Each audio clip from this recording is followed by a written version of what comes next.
gets you looking pretty wham and minimal time in the gym. Savage. Oh yes, and welcome to the finale of the training series. This is where I've covered all my training: push, pull, upper push, upper pull. You'll see the full workout onto my channel, so go ahead there. Those workouts were perfect for people who want to spend minimal time in the gym but get maximal results. But for me personally, it's saved me. I'm able to run, I'm able to not spend hours in the gym, get pretty decent results, and a lot of my clients are doing it, they love it, so definitely give it a try. So here's the workouts, and if you've got any questions, drop it in the comments, and be sure to subscribe at the end if you've liked it. The first exercise is hyperextension with a rounded back and med ball. I'll talk you through it. Reason I do it this way is I just find that you just get a little bit more of a fixed position, and you can just focus on the glutes and the hamstrings, and obviously your lower back is going to activate, and I find this just gets them perfectly in sync for a big session.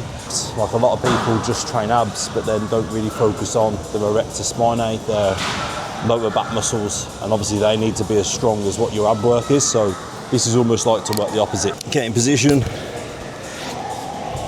I want to really round my back, try and push my elbows out and rotate my arms out. Fixed position, tight through the core, and then driving through the glutes.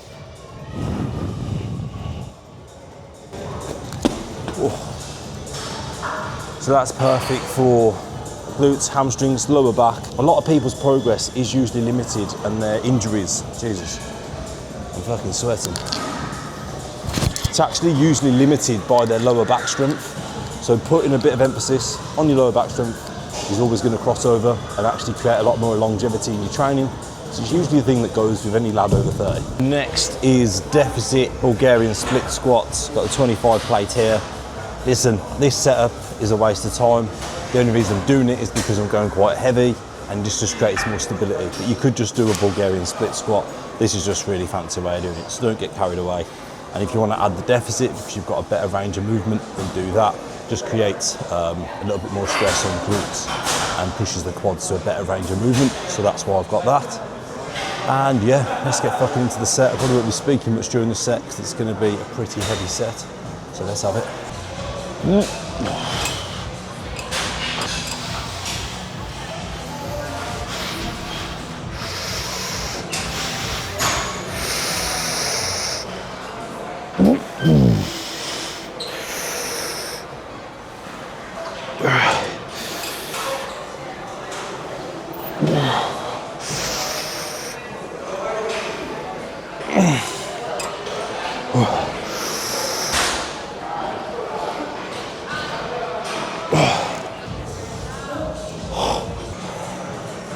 Savage. So that's half the leg portion out of the way. So now we're going to go into incline dumbbell rows. These are key just for building thickness on the back. Also gets you nice and strong, hitting it in a neutral grip position. And I'll talk you through some of the coaching points. Key things are, with most back exercises, pull with your elbow, don't pull with your hand. I try not to grip too tight, because when you grip too tight, you end up trying to cock your wrists and you'll tire your forearms out before you tire your back out. But have a little look. So first up, chest in. It can be quite uncomfortable, and if you're vertically challenged, you can just go knees onto there. Luckily, I'm 7 foot tall, you know what I'm saying? But chest in, grabbing the hands, grabbing both. Nice big stretch. Really try and like stretch all the way around it. Try and shrug back first, because that'll activate your scapula and your mid back. Shrug, row. Shrug, row. And you'll get it into the one move eventually. Oh.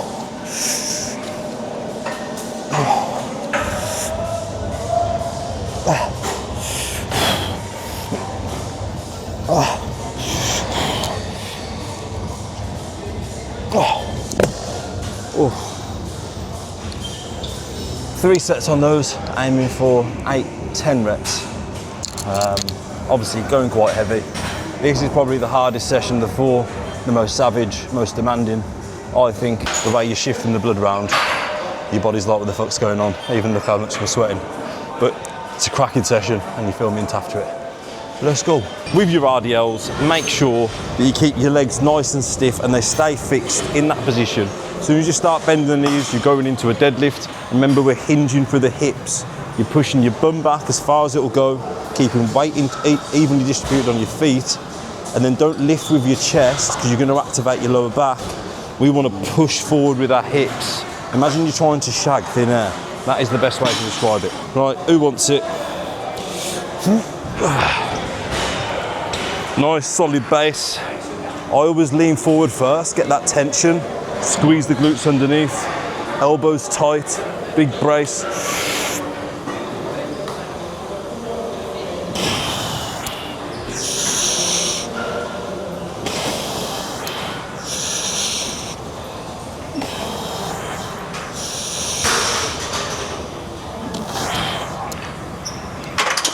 Let me get that out of your way.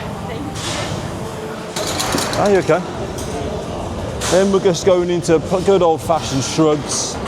No real set reps on these. Just try and get them up.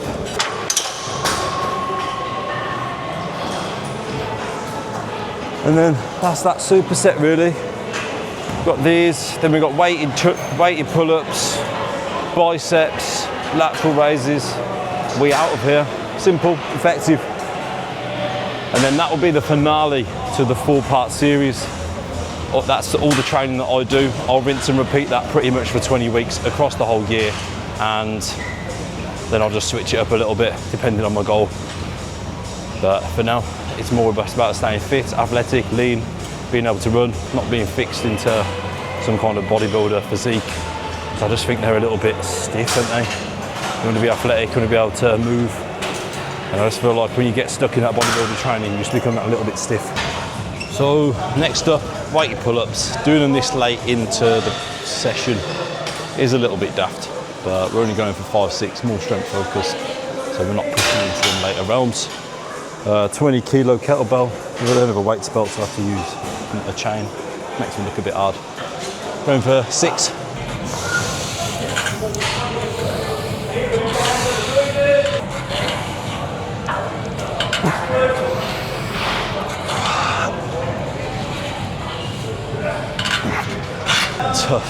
Tough bastards.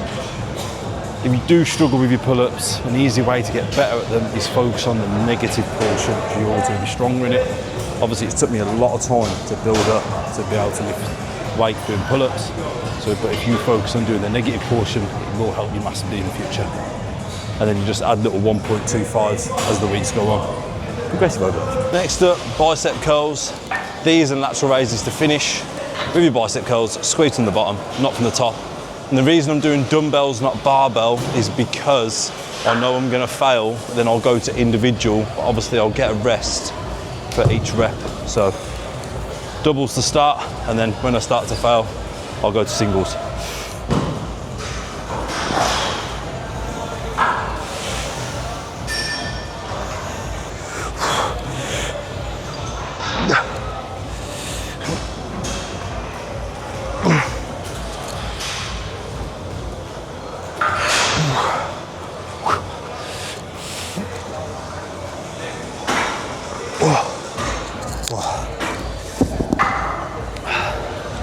With the bicep curls, and with anything really, when you start to struggle, don't change position, because you change position, change the muscle that it works. Stay patient in that movement, your body will move, and then reps that you're trying the hardest and the weight's moving the slowest, they're the muscle building reps. They're the reps that recruit the most fibers, so make sure you do them. Finish lateral raises. Now I'm going to try and show you from the side on where I think the hands should come, so I think that's going to help the most in terms of how you do your lateral raises. You can never do too many lateral raises. So when you're grabbing the weight, rather than standing dead straight and then coming straight out, what I like to do is imagine like a lean forward, and then you follow that line out like so, because you'll follow the line of where your delt actually goes. So little lean forward, nice posture, still keep your chest up and out to the side like that, so you can see them in your peripheral vision. Little pause at the top. So that is the pull session, boxed off. 4 sessions, hit every muscle group twice per week. The whole series is posted now. Gets you looking pretty wham, and minimal time in the gym, which is what everyone wants. So give it a try. Let me know in the comments if you like it, and subscribe if you've enjoyed this video, please.